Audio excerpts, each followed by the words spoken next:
न गुरोरधिकं तत्त्वः न गुरोरधिकं तपः तत्त्वज्ञानात् परं नास्ति तस्मै श्री गुरवे नमः।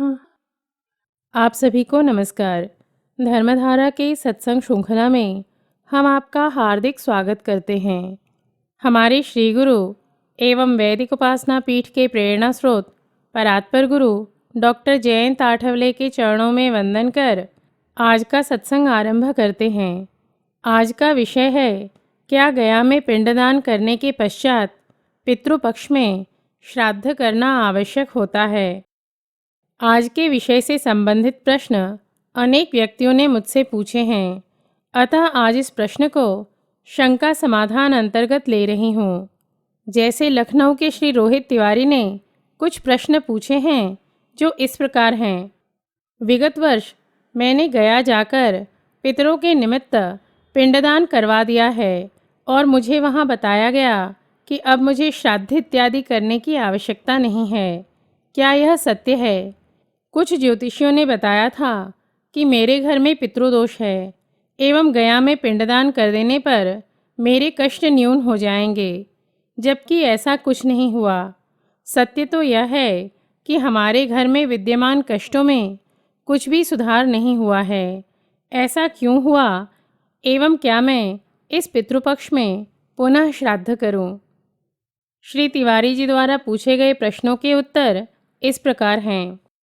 शास्त्र तो यही कहता है कि गया जाकर यदि अपने पितरों को पिंडदान करवा दिया जाए तो श्राद्ध करने की आवश्यकता नहीं होती है, किंतु पिंडदान की कृति के पश्चात यदि कुटुंब में पुनः किसी निकट संबंधी का देहांत हो जाए तो उनके लिए श्राद्ध करना आवश्यक होता है। वर्तमान काल में धर्मग्लानि अपनी पराकाष्ठा पर है। फलस्वरूप पुरोहितों ने जिस प्रकार विधिवत श्राद्ध कर्म करवाना चाहिए एवं यजमानों ने जिस प्रकार श्रद्धापूर्वक पितृकर्म करना चाहिए वैसा नहीं होता है। परिणाम स्वरूप श्राद्ध विधि का अनेक बार यथोचित लाभ नहीं मिलता। कई बार कुछ व्यक्ति श्राद्ध मात्र इसलिए करते हैं क्योंकि उन्हें करने के लिए कहा गया होता है, अर्थात श्राद्ध कर्म या पिंडदान को किसी प्रकार से कर अपना उत्तरदायित्व पूर्ण करना है, यह प्रवृत्ति उनमें विद्यमान रहती है। ऐसे में श्राद्ध का जितना लाभ मिलना चाहिए उतना नहीं मिलता है।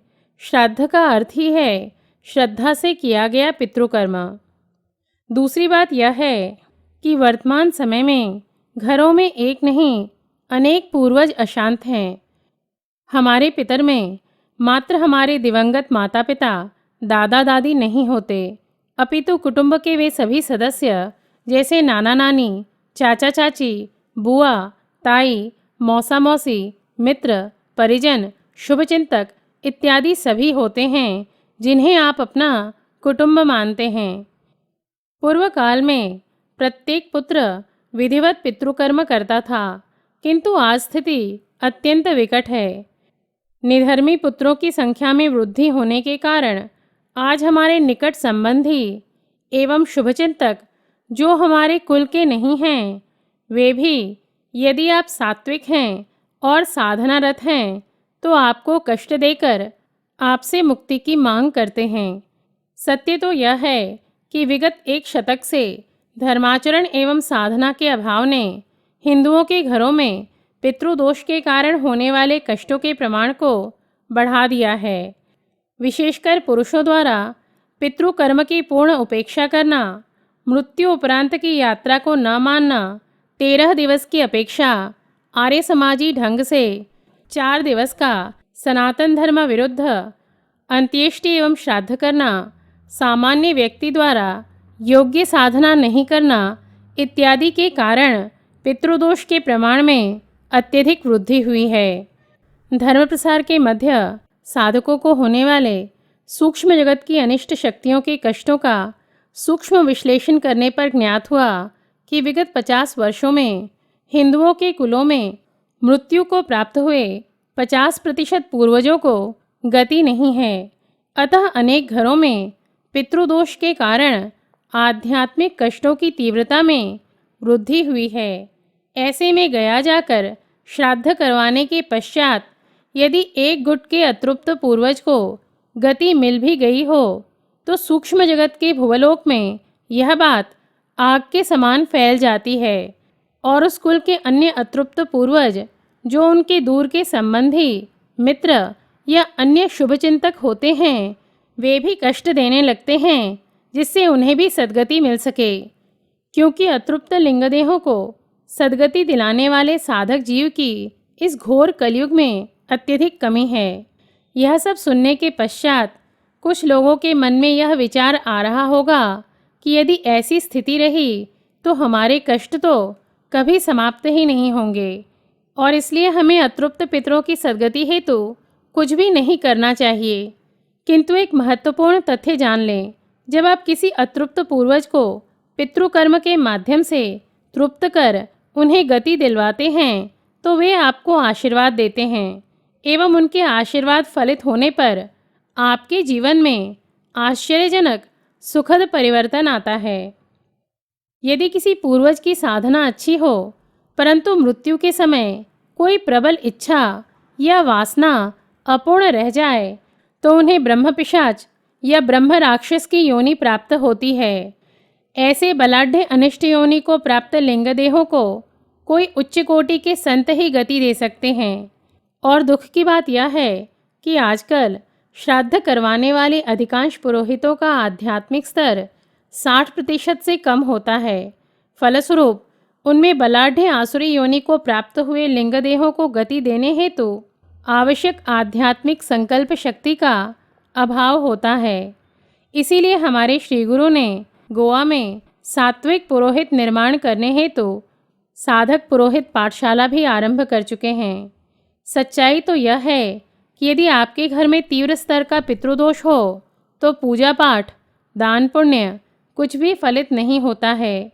अतः यदि घर में तीव्र पितृदोष हो तो किसी दत्तक क्षेत्र में रहकर साधना करें या किसी संत की प्रत्यक्ष में सेवा करें या जो संत धर्म कार्य कर रहे हों उनके कार्य में यथाशक्ति तन, मन, धन, बुद्धि या कौशल्य से सहभागी होकर उनकी कृपा प्राप्त करें।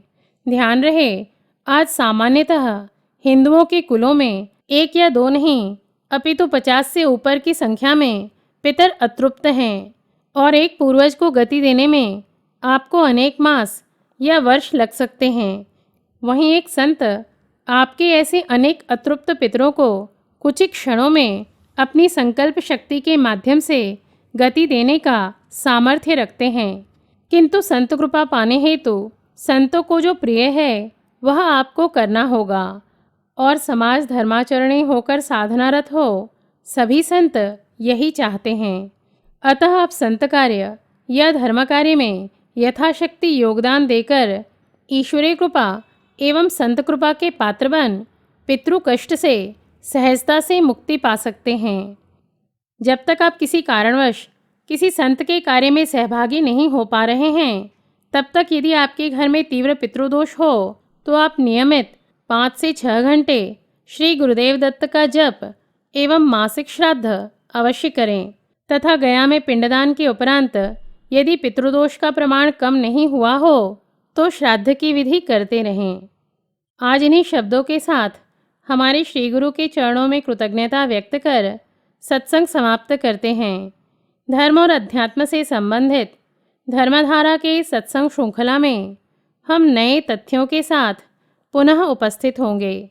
तब तक के लिए नमस्कार। जय तु हिंदू राष्ट्रम।